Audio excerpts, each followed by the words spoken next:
So as Mark mentioned, sort of our introduction into work in this area was with collaboration with the Cooper Institute and Andrea Dunn and others with the dose response study to look at exercise as a treatment for mild to moderate major depressive disorder.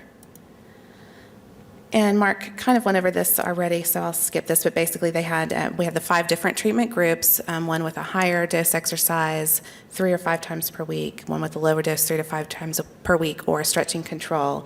And then the primary outcome measure was the Hamilton Rating Scale for depression. And as he mentioned, he talked a little bit about this. This is looking at the data a little bit differently, looking at rates of response. So typically in the depression studies, and many of you may know this already since it looked like several of you are doing work in depression, that we often target a reduction of 50% or more in symptoms on the Hamilton or other depression scales, and that's what we refer to as a response. So in this particular study, the higher dose exercise individuals had a higher percentage of response, significantly higher than the low dose in the control group.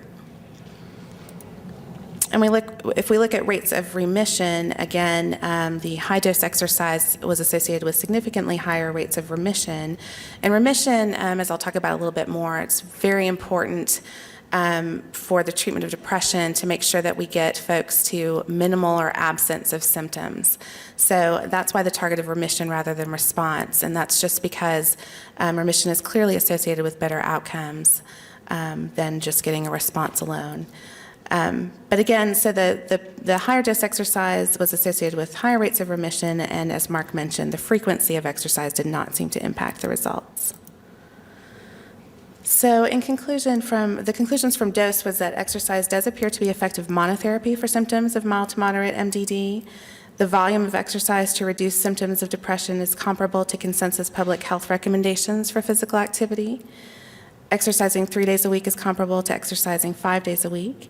And reductions in depressive symptoms with higher dose exercise is similar to reductions seen in other studies of effective antidepressant treatments.